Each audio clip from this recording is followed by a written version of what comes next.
And they said, oh, Brad, you don't have a drug problem. You have a Brad problem. Drugs are your solution. And I was like, they're not my solution. Drugs have caused me problems. And they're like, no, that is your solution. Your problem is you. Like, you run from everything. You don't know how to any stressful thing. You have no coping mechanisms. You just go to that. The tipping point for me, and I'm sure for you and so many that have struggled with the same thing, is it got to the place where my solution became a bigger problem than the problems I was even dealing with. It took me a long time to grasp that, but I'm grateful today to realize that, like, I still am my problem, but I'm also can be my solution too.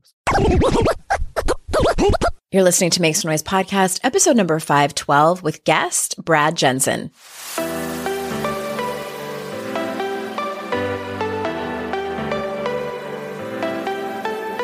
Welcome to Make Some Noise podcast, your guide for strategies, tools, and insight to empower yourself. I'm your host, Andrea Owen, global speaker, entrepreneur, life coach since 2007, and author of 3 books that have been translated into 18 languages and are available in 22 countries. Each week, I'll bring you a guest or a lesson that will help you maximize unshakable confidence, master resilience, and make some noise in your life. You ready? Let's go.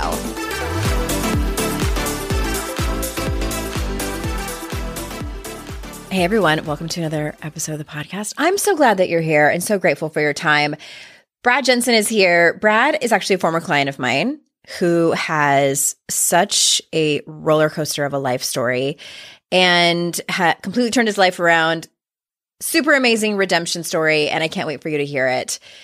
Also, for those of you who, basically what I decided is that I'm going to pause on the themes for a while, and if you have someone that you would love to hear as a guest on our show, maybe you heard them on another show and you were like, Andrea would be great at interviewing that person. I want to hear more of them. Or if you just follow an expert on social media and you think they would be a great fit for the show, please, please, please head over to the survey that I'm doing right now. It's at andreaowen.com/survey. The link is in the show description. And we're also doing a drawing. If you do the survey before the middle of March, the date will be on there. I'm giving away, we already did one round of giveaways, some Make Some Noise tote bags, a signed copy of one of my books, and just your feedback is invaluable about the show because I want the show to be for you and to give you the best value, bring you the best guests that I possibly can.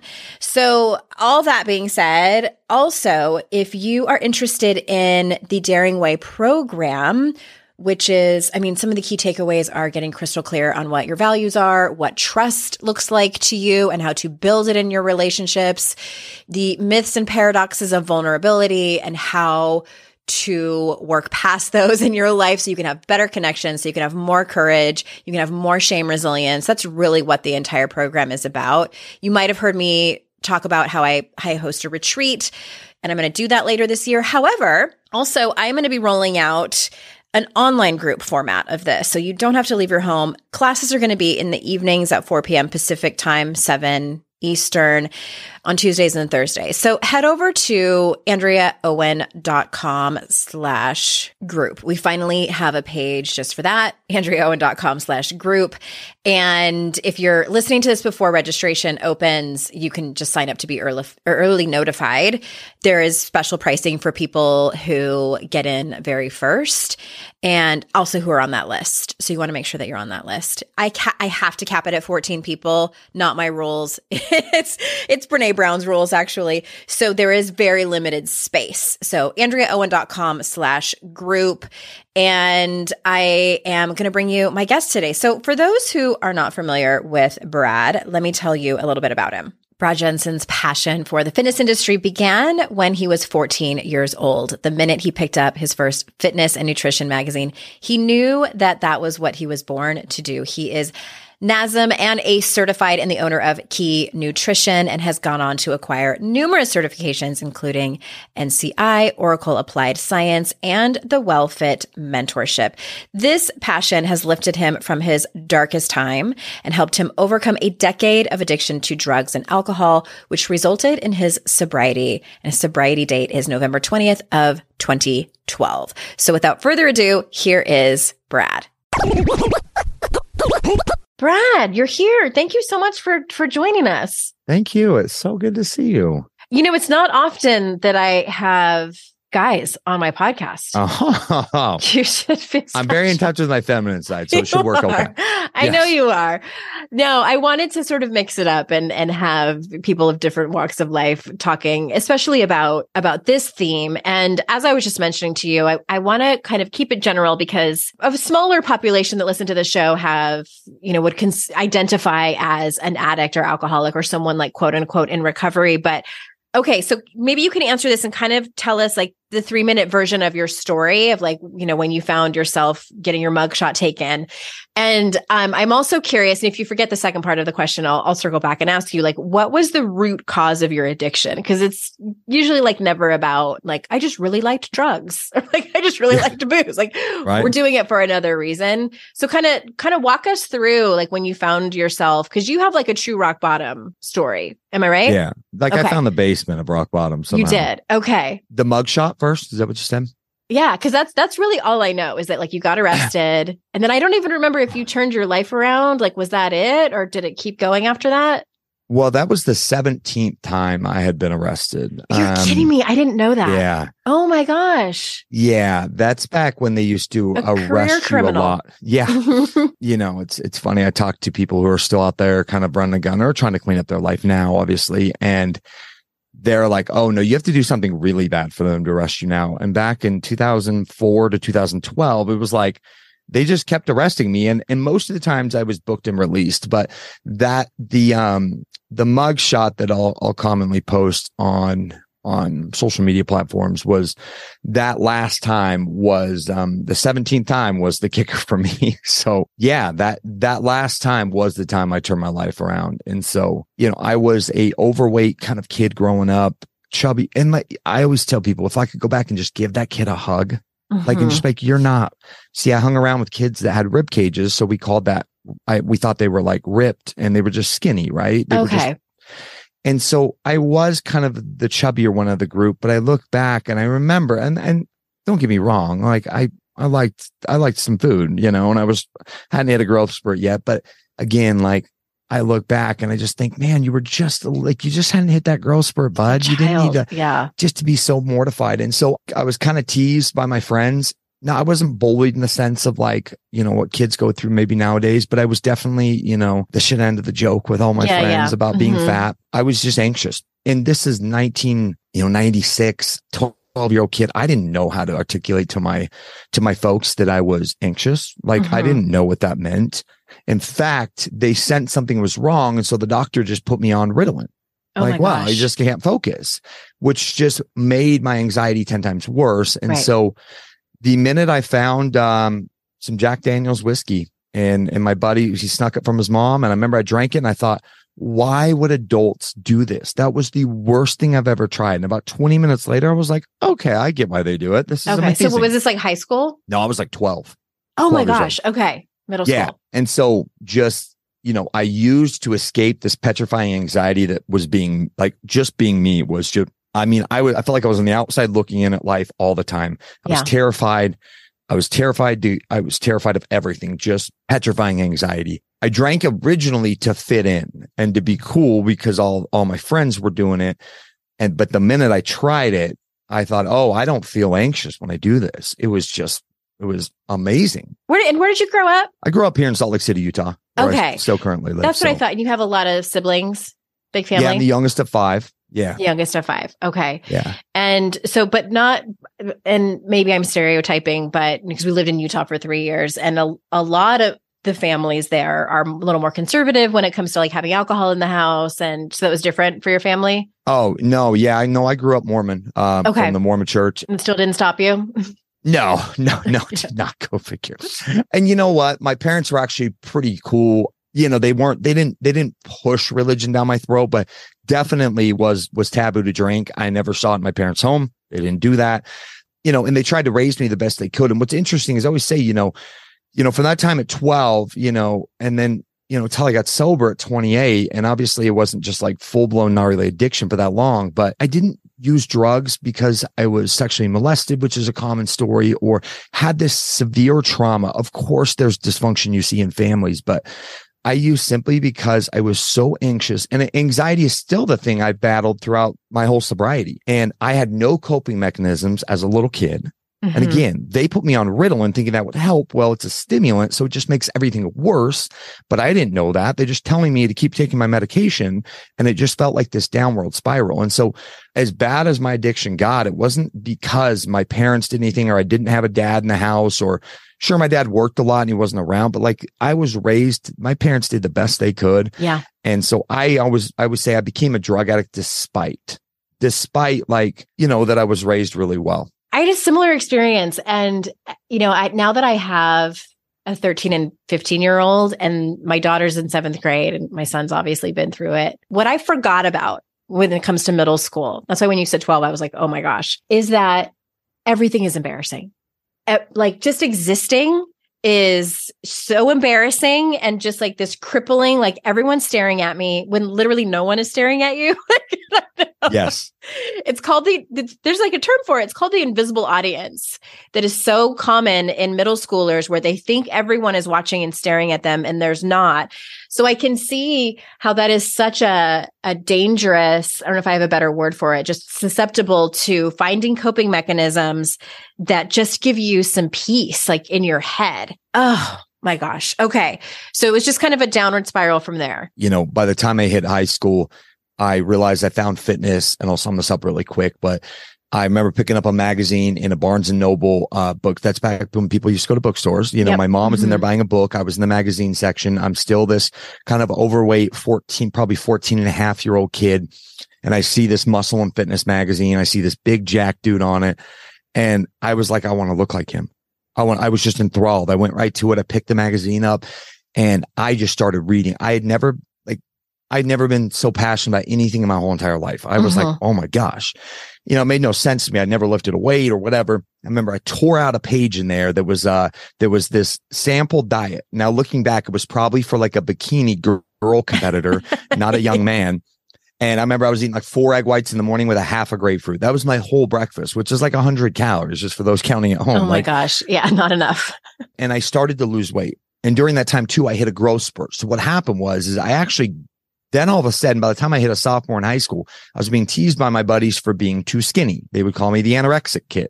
And I was like, I can't win with these sons of bitches. So I kept telling my mom I wanted a gym pass. She said, I'm not going to get you one until you can get one once you're 16. I'm not going to drive you there every day. The minute I turned 16, that's the first thing I did, drove there, and I just fell in love with lifting weights. And during that time too, I found out how bad alcohol was for you when it came to building muscle or your physique. And so I just quit drinking cold turkey. Wouldn't do it. I was so obsessed with the gym. And I made a huge transformation in a matter of a year. By the time I was a 17-year-old kid, I mean, I was a jacked kid. I was walking around high school, the most, the popular girl in school who didn't even know I existed my sophomore year, thought I was hot. And it was like, it started at that point ingraining a battle that I've had to continue to work on, that like, wow, if you're buff, that means good. That means you get attention. That means validation. And again, like something I've really had to, and probably just in the last 3 years, have really started to kind of do a 180 on what that looks like. But I wanted to keep drinking, but I wouldn't do it. See, because I still had the anxiety. Sure, it was better because now I was popular. Now I had a bunch of muscle and, the hot girl thought it was cool. But I still was like, man, just kind of this pit in my stomach each day. I couldn't figure it out. And so I was a junior in high school and we went to a party, and I'll never forget it. Those moments in your life where I don't remember shit about high school. I remember this moment though. I walked in the split level entry house. It was a party where there was like a beer keg and there was these Jungle Juice red Solo cups everywhere. I remember the cabinet color. I was sitting in this kitchen and my buddy had gave me, before we went in, he said, hey, I've got these pain pills. Do you want to try some? And this is how naive I still was. I was like, oh, I'm not in any pain. And he said, no. And he had to say one phrase for me to catch on. He said, all the bodybuilders are doing it. You'll love it. Like that's what they do. They do it instead of drink. It makes you feel like you're drunk, but you don't have a hangover. He said, so you'll still be able to go lift tomorrow morning. I was like, no way.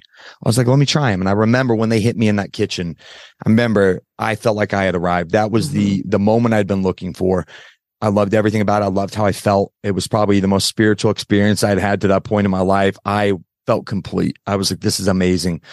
And so that started the path for me, and it got pretty ugly pretty quick. By the time I was a senior in high school, I was taking trips down to Tijuana, Mexico, and going to the pharmacias and loading my door panels up on my car with narcotics, and then, putting them back on, driving through, and then coming back and was selling these to high school kids. And so I was joked that's when my entrepreneurial, began. Was I started keeping a ledger book. Like, I had no idea the amount of federal felonies I was committing by crossing country lines with trucks. Right. Yeah. It was just kind of idiot savant. And so, and the thing happened during that time too, was I didn't run out because I had such a plethora of supply. I'd gone down there 3 or 4 times and I didn't run out. And so by the time I was, graduating high school, I realized, okay, I can't keep doing this. I got to clean up my life. I got certified as a personal trainer while I was still in high school, got a job at a gym, was super pumped about that. Somebody I knew had gone down to do the same thing and got stuck in a Mexican prison. So I remember saying, I'm too pretty to go to prison. We're not going to do that anymore. It's easy enough. Okay. We're just going to finish. I'm going to be done. I'd heard about withdrawals, but you got to remember the kids I was selling them to weren't, bottom barrel junkies pounding on my door. They were guys that wanted to do them on the weekend and have fun. Okay. So I knew that withdrawals were a thing, but I thought it just kind of felt like a minor little cold. And for the listeners out there, I say it's like the worst flu you've ever had times 10, because there's this petrifying panic, like almost anxiety, like panic attack, like almost all the time. I stopped them, and the second day I was so sick, and I didn't know what hit me. I had been using them daily for about 8 months at that point, and I hit these things called withdrawals, and it was awful. And I made one phone call. Were you living at home at the time? You know what? I wasn't. I was actually I had moved out into an apartment with a buddy. Okay. And so like your mom wasn't around worrying about you. Okay. No, so she had no clue. She knew I party, but she had no idea the extent. And I made one phone call. Guy calls me over. Next thing you know, his brother shows up, and his brother has this stuff called heroin.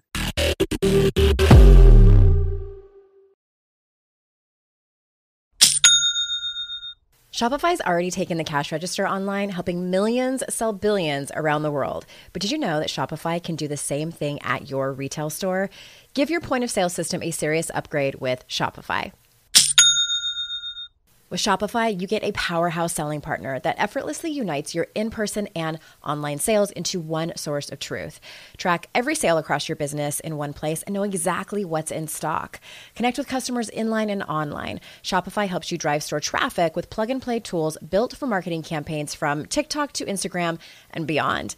Get hardware that fits your business. Take payments by smartphone, transform your tablet into a point of sale system, or use Shopify's POS Go mobile device for a battle-tested solution. Sign up for a $1 per month trial period at shopify.com/noise, all lowercase. Go to shopify.com/noise to take your retail business to the next level today. Shopify.com/noise. You know when you're listening to a song on the radio and you get the profound feeling that the song playing was written about you? Now imagine having the power to gift that same incredible feeling to someone you love with an original song from Songfinch that actually is written just for them. Songfinch lets you create an original radio quality song inspired by your own life and the people you love. It's completely unique, personal, and lasts forever. Whether your song is for Father's Day, an upcoming graduation, wedding, or anniversary, or even just a gift to show your loved one how much you care, start your song now to lock in one of Songfinch's top artists. I gifted Songfinch to myself, a song about my late father, and I'm so excited to play you a clip. Flipping through the slides of learning how to live and how to love, and coming undone a father, daughters without, so she writes it down. One of my clients heard about Songfinch from this podcast, and so she had a song created for her son who is graduating, and she told me that they both cried when she played it for him and that it exceeded her expectations. For a limited time, Songfinch is letting our listeners upload their song to Spotify for free, so you and the lucky person you gift it to can listen to it anywhere, anytime. Go to songfinch.com/noise and start your song. After you purchase, you'll be prompted to add Spotify streaming for your original song for free, a $50 value. Again, Again, my URL is songfinch.com/noise. Don't forget to share your song with us too. songfinch.com/noise.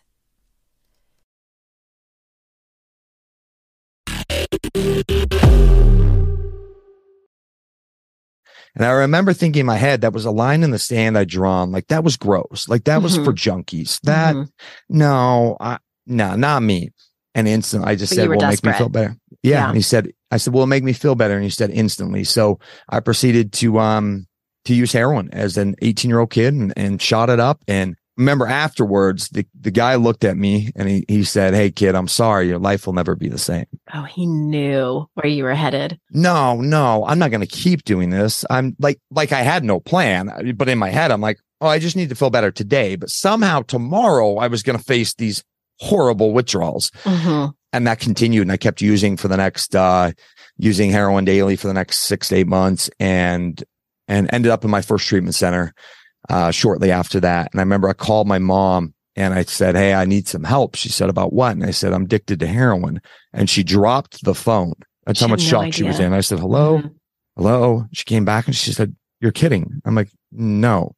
And she just started sobbing. And she was like, oh, so, being great parents, they find me the nicest treatment center and they put me in there. And that's when I started going to rehab. And I ended up going to 6 more treatment centers between 2005 and 2012. And again, also 17 bookings at the county jail. I was very busy during that time. Well, okay, I have a couple of questions, and I wanted to point to a couple of things that you said for people listening who have no idea what it's like to have the mind of an addict.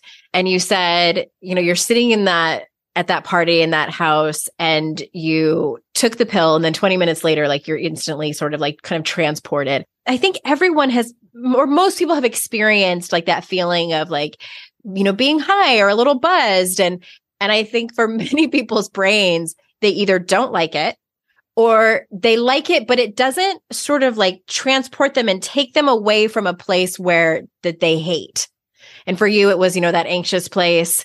And the way I describe it is I had like this like low level anxiety, but also for me, it was just anything emotional. Like, I wanted to run away from it. Like, I always say, like, I just wanted to run away from my life because everything about it was too tender. Like, it just, don't poke me because I'm going to fly off the handle.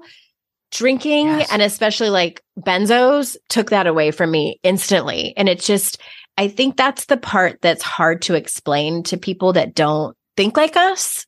Yes. That point where it just sort of, I don't know what else to say except that in an instant, it solves all your problems. It does. Yeah. It's funny. I can relate with that so much. I remember going that first treatment center. I remember him saying something to me that took me a solid 7-8 years to actually comprehend. And they said, oh, Brad, you don't have a drug problem. You have a Brad problem. Drugs are your solution. And I was like, they're not my solution. Drugs have caused me problems. And they're like, no, that is your solution. Your problem is you. Like, you run from everything. You don't have any stressful thing. You have no coping mechanisms. You just go to that. And it took me years before I realized, like, oh, see, the drugs worked or I wouldn't have kept doing them because they were destroying my life. The drugs and alcohol were ruining me, but they worked in the moment. And the tipping point for me, and I'm sure for you and so many that have struggled with the same thing, is it got to the place where my solution became a bigger problem than the problems I was even dealing with. Exactly. And it's this kind of point of no return of like, I was just thinking the same thing. It's the point of no return that we're constantly trying to return to. Yeah, exactly. It took me a long time to grasp that, but I'm grateful today to realize that, like, I still am my problem, but I'm also can be my solution too. Are you looking for an easy way to eat well and save money? This economy, right? Cut back on expensive takeout and delivery and get started with HelloFresh. You'll love how fast it is, how easy and affordable, and you whip up a restaurant quality meal right in your own kitchen. One of my favorite things about HelloFresh is that you can customize select meals by swapping proteins or sides, or even adding protein to a veggie dish. And now you can even upgrade for organic chicken or organic ground beef. I love it when it's a HelloFresh night. I don't have to thaw anything out. I don't have to feel bad for not making a nutritious meal for my family. It's truly my favorite dinner nights. I mean, they're America's #1 meal kit, so you can't go wrong. And P.S., you've probably heard me talk about Green Chef here on the podcast, and now they're owned by HelloFresh. And with a wider array of meal plans to choose from, there's something for everyone. I love switching between Green Chef and HelloFresh. And now my listeners can enjoy both brands at a discount with me. So go to HelloFresh.com/noise65 and use code noise65 for 65% off plus free shipping. That's a great deal. HelloFresh.com/noise65 and the code is noise65 for 65% off plus free shipping. And to be fair, like, I don't know a single person, and I talk to a lot of really smart experts that come on my show who were raised in a family where they were like, okay, let's talk about coping mechanisms. Like, here's some healthy ways to cope. And so how did you, and continue to, but I'm interested in, like, maybe even if you can describe it, like what the journey was like as you started to realize that you had a Brad problem, and what are some alternative solutions? Like, especially like in the beginning, did you try other solutions that didn't work? Like, did you throw yourself even more into fitness?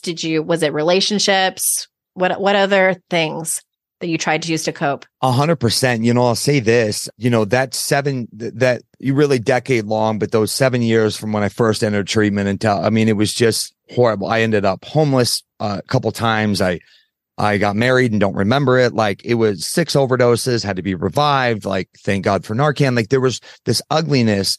And I remember, and I'll share this really briefly, but the turning point for me in November of 2012, my mother called me and informed me that my grandpa had passed away.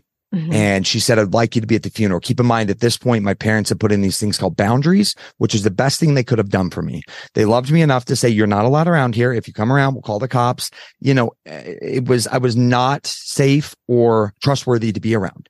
Okay. And so I hadn't heard from them in a while. And I was living at this motel, and she came, she said, I want you to be there. And I said, okay. And she said, Brad, just do whatever you got to do to be right. And I knew what that meant. What that meant was, don't be drooling all over yourself so high, and don't be so sick withdrawing that you're a complete mess. Mm-hmm. But of course, the morning came, November 19th of 2012. And I ran out of everything. When you're homeless and living in really, shady places, like, it just doesn't work out well. Yeah. So my mother picked me up, and I remember I was withdrawing, but I thought, it was important enough for me to show up for my grandpa's funeral. I was like, just go. And then when you get back, you can figure this out. And by the time she picked me up, the withdrawals had kicked in really hard, and I was shaking and shivering and vomiting in her car. And she said, what do we need to do? And obviously I told her, we need to go to the drug dealers. Like, if you want me to be okay, I don't know what else to do. This is the only way I can get through this. And so I made my good little religious mother backtrack about 40 minutes, take me to this shady place. And by this point, we're going to be late for my grandpa's funeral. It's way up way up the highway in northern Utah. And she's so upset with me. She said, get in the back seat and do whatever you have to do. And to save some graphic detail, IV drug use is just very ugly. There's needles and spoons and blood. And it's just, so my mom knew I'd use heroin, but she'd never watched me do heroin for obvious reasons. So I hopped in her back seat, and I proceeded to do the whole process, which again, I'll leave out some of the graphic details, but it was an ugly scene. And she's looking back at me, and she's looking in the rearview mirror. And I don't know how we didn't crash, because I'm almost positive she didn't look at the road once. She watches me do this. And I remember I keep looking at her and looking back and looking up. I use, and the crazy part about it is, it just actually made me feel normal, not even high. Mm-hmm. But you see, normally it could like numb me enough. And I remember I looked up after I did it, and of course I instantly felt better. She's just got tears streaming down her face. And it was just heartbreak. Like, it was the just epitome of a mother's heartbreaking. And I just said, Mom, I'm sorry. And she didn't say a word. She didn't say a word the whole rest of the drive. She didn't say anything. And I remember in that moment, like, the drugs didn't work. They worked enough to get me not sick, but I thought, you have two choices. You can either kill yourself, which sounded like a better option, or you can finally like do this and get sober. Cause I had tried so many times. Mm-hmm. There wasn't an option to go on another day like this. And I remember that thought came to me. I was like, you're your problem. But if I'm my problem, maybe I can be my solution too. Like, I was thinking about killing myself, but that night I didn't. And that's when I got arrested. I got arrested Later that evening, after getting dropped off my grandfather's funeral, cop took me to jail because I had warrants. I was in a stolen vehicle, like the whole works.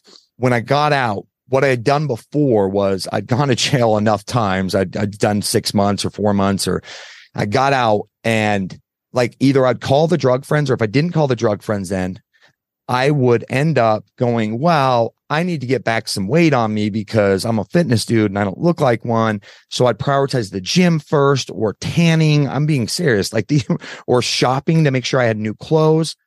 And this time I got out and I went left instead of right, so to speak. And so I went to a recovery meeting, and because my parents wouldn't allow me to stay there, and I was humble enough to ask somebody, hey, I have nowhere to live. Can I stay on your couch? And this guy was like, shit.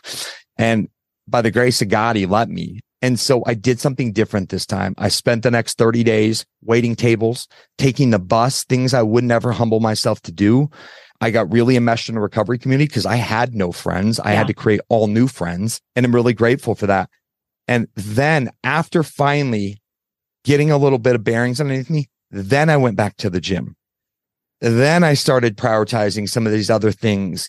And so, yes, sorry, that was a really long-winded story to say, like, I had tried seemingly good things to do once I like got sober during those years, like get back into your physical fitness, which I'm a huge proponent of. Right. Huge proponent. Obviously, it's what I do for a living. Mm-hmm.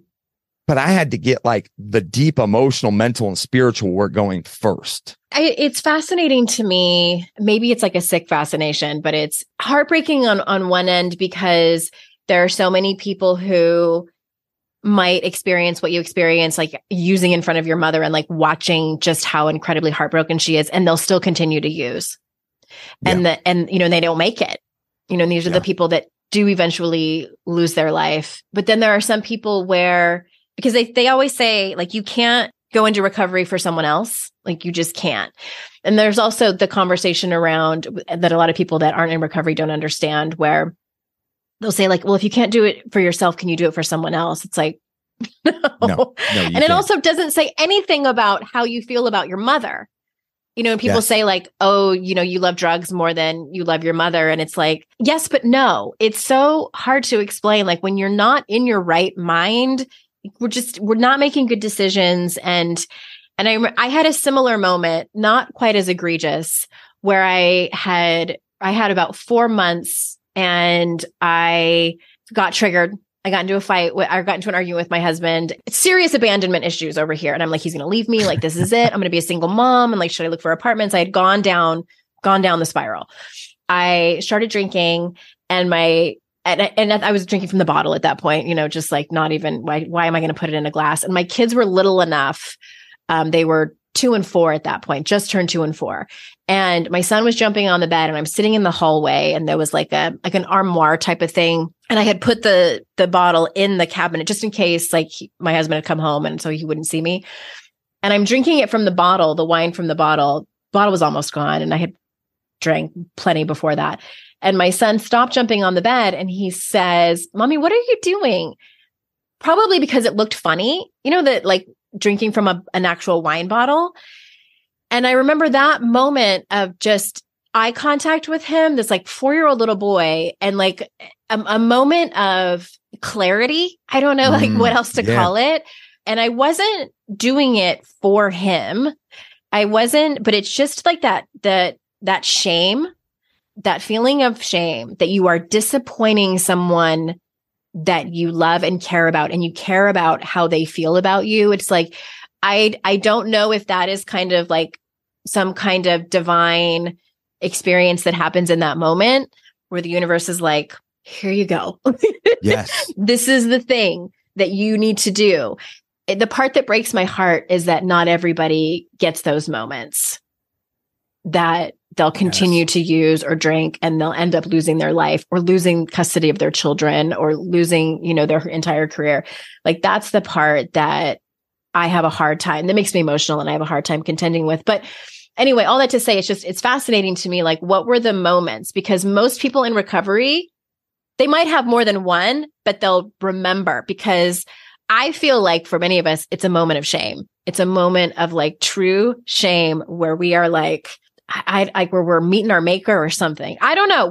I'm curious, like what your thoughts are as I say all that. Yeah. We talk a lot, like there's a saying in recovery, but I've learned that this applies to anybody going through any tough situation. This gift of desperation was what that like moment of clarity we're talking was this gift to be desperate enough to do something different. And I've seen this with clients over the last, 15 years. They get in enough pain that this moment happens. For one of my clients who ended up losing 130 pounds and 10 years later or 9 years later, he still is maintaining like 100 of that off. Like that's a really good percentage. And it was that he got on an airplane and he realized he had to buy 2 seats. He didn't fit. And he thought the only way I'm gonna be able to fly on this, and he couldn't afford first class, was to fly first class or to start buying 2 seats, which he couldn't afford either. Yeah. Because he was hanging over on this other man. And the guy looked at him and said, you should really try to lose some weight. And he said, for whatever reason, that was the moment for me of this clarity and this to do something different, to get a different result. And it's interesting as we kind of talk about like, I always talk about pain is a great motivating factor. And in fact, even throughout my sobriety, a common theme has been getting in enough pain to then make a decision to try to do something different. And it's almost like I would joke like, I'll get in enough pain. I'm talking more mentally, emotionally, spiritually type things within business. Like, I should change that, but I'm not going to because change sucks. And I think some of the evolution that I've seen is because pain will only get you so far. Right. At some point, then the pain subsides. You get kind of stagnant and you rest on your laurels. And next thing you know, like you're back in the same spot. And I would do the cycle over. And some of the growth I've had in the last couple of years was using this like strive for excellence as my motivating factor, opposed to just trying to motivate away from pain long enough that I'm like, I can like slack a little. And I see this so much in my career. When I was doing a lot more nutrition and fitness coaching, was they would get to a place where the 30 pounds is off. They don't dislike what they see in the mirror as much. They probably have another 30 to go, but they get kind of stagnant and then they slowly start going backwards. And for me, part of that too was coming up with some different coping mechanisms to like not allow myself to get in so much pain. Oh, in the first place, you mean? Yeah. Like when these situations would happen, I realized the common theme for me was like, and listen, recovery meetings, you've worked with me as a client before back in the day, and like we're a huge vocal part, and I'm so grateful for that. But there's been some evolution lately where I don't go to as many meetings anymore, and not because I don't think they're worthwhile or great. I've gotten really busy in my life with being a dad and these beautiful things. But number 2, I would go because I'd be like, I'm still in some pain. I got to go make this go away. And today what I've realized is all of these small little coping mechanisms I do on a daily basis to avoid even getting into that much pain in the first place have allowed me to stay on like this more even spiritual plane. So I talk about this being like a 4-legged chair of health. Like people would come to me for their physical health, but I was talking about this stool analogy of like, but we got to work on your emotional, mental, and spiritual health. And so, if not, you're balancing on this stool that is always wobbling because either you're really good mentally, emotionally, spiritually, but your physical health is shit. And then, or, your physical health is really good, but like you're really spiritually disconnected from anything. So then you're disconnected from your significant other and whatever else. And so it's finding whatever works for each individual and it's their path to pave within each leg of that stool.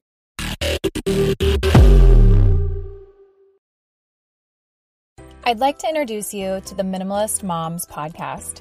It's hard enough being a mom, and the last thing you need is stress from too much stuff and an overcrowded schedule. For too long, I lived with the mindset that bigger was better, and the more I added to my life, instead of feeling better, I felt overwhelmed. It was time for a radical new mindset. Less is more. I'm not into extremes. I didn't throw everything away. My brand of minimalism is more about adding than subtracting. Get rid of the excess to make room for what you love. In other words, it's about living life with purpose. I hope you'll listen in, and my guest and myself can inspire you to think more and do with less. The Minimalist Moms podcast, available wherever you listen to podcasts.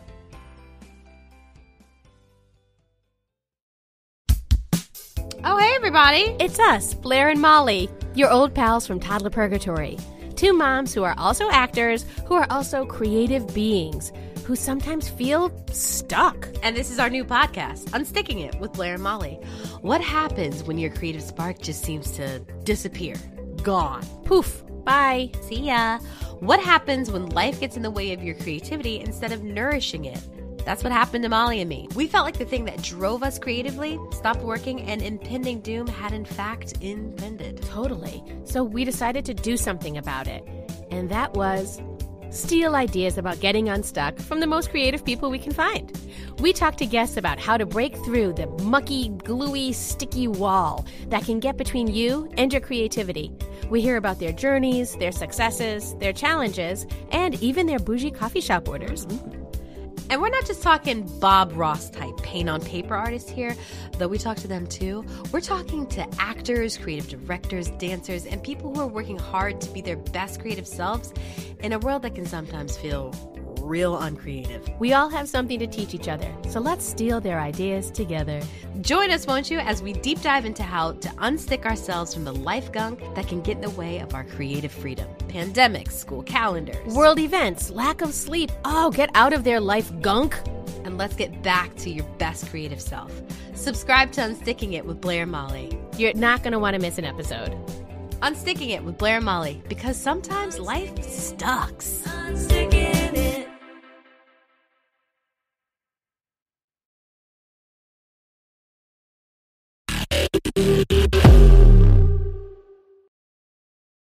That's the maintenance part. And that was my next question for you is like, what are you, like, if you get triggered now in your life, which we all do, what are the things that you lean on this, I like that metaphor of the four-legged stool that help you not go down that path of terrible coping mechanisms? A big one this year for me, it's been suggested to meditate to me for a long time. And the story I told myself was, I have ADD, I can't meditate.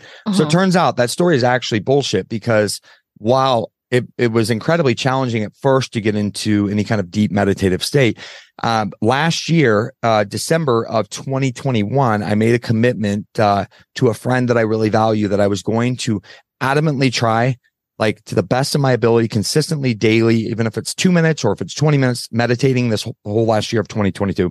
That alone, I believe, has fundamentally changed who I am. You made a commitment to do it every day? Yeah. And I think I logged like 300, and there was probably only 2 weeks that I didn't meditate, because what I gave to me was the gift of like just progress, right? Yeah. If that meant 60 seconds in my car, I tried to do it more formal, but I go kind of addict on things. Like if I'm like, yeah, okay, I say I'm going to do this, I'm going to do it. I did the same thing with my bodybuilding show preps. Man, like whether it was 2 minutes or 30 minutes in a day, it's this David and Goliath battle of like the mind is Goliath, right? And the body is the David. And it's just like sitting and staying in the body as the mind wanders. And I realized that meditation is not, it's the fact that I can have a thought. Oh, did I take the trash out? Shit. And come back to center and let it go. It's not that I was not supposed to have thoughts. I'm a big fan of gratitude journaling, just a couple times a week to get that stuff out. I really believe in getting outdoors and walking. While one would think that's for your physical health, I think there's been so many times where, I mean, it's for me much more about my emotional, mental health. Yeah. Than even just the physical benefits of walking, which are phenomenal, by the way. That is especially, and I'll be honest, I don't do as much in the wintertime when it's, 3 feet of snow out there, but in the summer, that's been a huge coping mechanism, or anytime really, just getting outside when I feel stressed, when I feel overwhelmed, when I want to react, when I feel agitated, is getting out there and walking. I've built a really good support network, both people that are sober and people that are not sober. Because I realized there's some of my best friends are not in recovery. Right. Or they can use alcohol like normally. Yes. Oh yeah. Like responsibly. We go out to dinner and they have a drink and a half. And I'm like, what about the other half? Like, it just doesn't make sense to people like us. I mean, you're not finishing it. Yeah. What other coping measures? I'm a big fan of life coaching, therapy. It takes a village to raise me, I feel. It does. It takes a village to raise a Brad. I remember when I was very new in recovery or even just like still drinking and thinking about it, I thought that it was like these big, like elaborate things that people did, like that their healthy coping mechanisms involved like this step-by-step process that I was going to have to learn and practice. And it's like, oh, you mean to tell me it's just the basics? Like make sure you get enough sleep, make sure you drink enough water, make sure that your romantic relationship is in order and that you have healthy friendships and that you're setting boundaries, like your parents, probably gave you a good example of like what boundaries look like. And it really comes down to the basics is what I have found. 100%. It's the small shit done daily that like builds up to this greatness. And even within business, I thought it was these big things. And what I realized is like these small daily practices that I do consistently, even when I don't want to do them. I do a lot of cold plunges now, like, ice baths became a huge thing and I was doing it before they were cool. I just need to make that abundantly clear. Okay. I didn't start the trend, but like I invested in this cold plunge tub and people go, why do you do that? And sure, it's to do hard stuff. I do feel phenomenal when I get out of there. But for that 3 to 4 minutes, things I don't feel is anxiety. I feel stressed because I'm in a physically stressful environment, but different kind of stress. Depression, I don't feel like I can't. All you can focus on is your breath to be able to stay in that cold water. Mm-hmm. And for that brief moment, it gives me just enough reprieve that I'm like, okay, whether it's a relationship issue, I've gotten there, about to get in a big fight with a significant other. Before I do it, I hang up the phone, I get in the cold plunge tub, which sounds crazy, but it gives me that 3 to 5 minutes to not think about it. I get out and I just am able to plow forward. And I think it all goes together. When you talked about like the water and like, it's just the same thing with fitness. Like you got to be consistent with your food, not perfect, but consistent. Mm-hmm. Give me a B+ effort. You don't have to be perfect. You got to work out 3 times a week. You got to, try to get an X amount of steps. You got to try to drink X amount of water. Like the solution we sell at Key Nutrition is the most unsexy thing. It's like, you just got to do these small things every single day, really consistently. And before you know it, and it might take far longer than you think it should take, you're going to have a body that you're just like, this is amazing. How did this happen? But it might take you years with an S, like of just consistently doing this day after day after day. Yeah. And it's the same thing with my mental and emotional health. Like, I personally am a big fan of prayer. I couldn't really tell you what I pray to because I'm not religious by any, certain means, but it's like those small little things done daily that I'll drift away from. And it's not like the first day I notice it. It's day 15 or day 30 of drifting away from things where I'm like, man, I am not handling stress well. I'm flying off the handle a little more. I'm getting a little more agitated. I always say, you want to check your spiritual condition. How do you do in traffic? And that's always a good barometer for me. Well, and you have a toddler too. So like, that's another one, like handling a toddler. I'm a single dad of a toddler, which is interesting because, obviously I get him 35% of the time. Right now it's going to go to 50-50, but I talked to a buddy and he's like, yeah, dude, you spend way more time alone with your kid than I ever do. We have a same age kid because I have to, right? It's just me. It's just me and him. And that's just another leverage point for me to practice what I preach, to do the next right thing and do the things that I don't want to do, that when I do it, I come out the other end a better human being because I show up better as a dad. Yeah. And I have only lost my patience on him 2 distinct times in almost 3 years. I'm pretty damn proud of that. And that was not me before. Mm-hmm. Like if this would have happened 6 years ago, I would have been flying off the handle all the time. Yeah, I feel like we covered so much, but is there anything before we wrap it up? Is there anything that I didn't ask in terms of healthy coping mechanisms or recovery in general, or that you want to make sure that you say? I'll say this. Over the last 10 years of my sobriety journey, those coping mechanisms have ebbed and flowed. The gym is actually one of my healthier coping mechanisms today. Now, I make this abundantly clear. The gym can be therapeutic, but I need you to understand, when I hear people go, well, the gym is my therapy. That's not actual, like, deep emotional work. Right. It can be therapeutic, but the gym is part of that coping solution too. And the reason what shifted for me was I used to go to the gym because I thought I had to be big and I had to live to this certain image and I had to look a certain way. Because I was my name was the sober bodybuilder. And so I better look the part. And when that shifted and I'm like, no, I want to work out because I want to feel good. And sure, we all want to look good. I detached from that version of me of having to look this way. And before I knew it, this thing that kind of like I had to go do because I had to look this part became fun again and became another one of my coping mechanisms. And all I'm with this, just that it has ebbed and flowed how this has looked. You know, I've had times of life coaching. I've had times of business. I've had times of therapy. I've had, times where I gratitude journal every day. And then when I didn't do it for a year, and then I did no meditation, I do a lot of meditation now. And I think it's just being willing and open-minded to continue to try new things. If it worked for somebody else, it might work for you and it might not. Right. But you never know until you try. Mhm. I didn't think meditation would work for me. I was like, whatever, I'll try it. And I'm like, wow, meditation has really worked for me. Mhm. But even if you out there trying it, you might not love meditation. You might never get into it. So maybe you try breathwork technique. Or another form of meditation. Yeah. Yeah, there's so many different ways to do this. And I think that so often we just kind of get stuck even doing some of the same things that aren't serving us anymore. Yeah. Like me going to a ton of meetings probably wasn't serving me as much as I thought it was, because You're just checking off the boxes. yes. So remain open-minded and continue to take an inventory of I checked the boxes for a lot of years, but I feel like I actually ended up the same exact human being. Right. And we're after evolution, not stagnant. Thank you so much for sharing Thank all you. this and being here.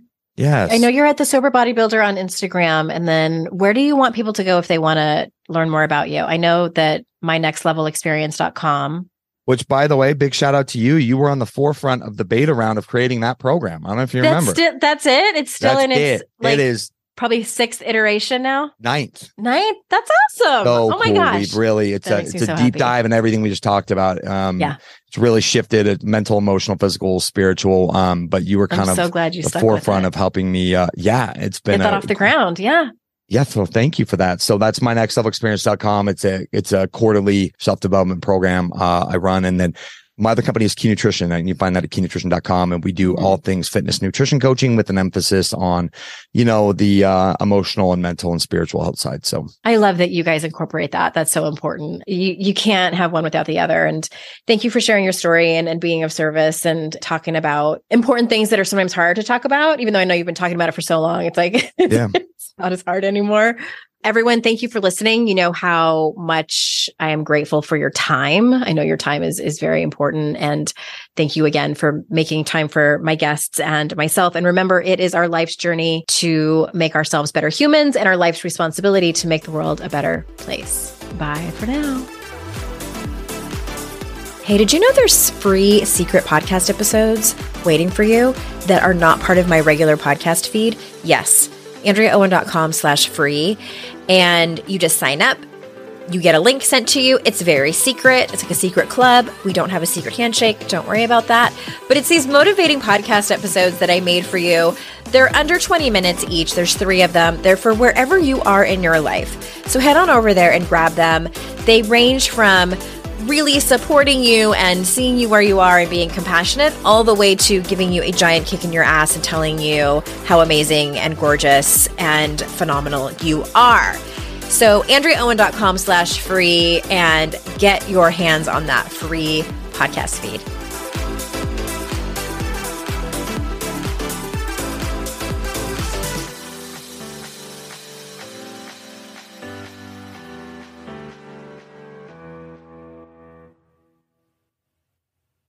No one told us the truth about parenthood.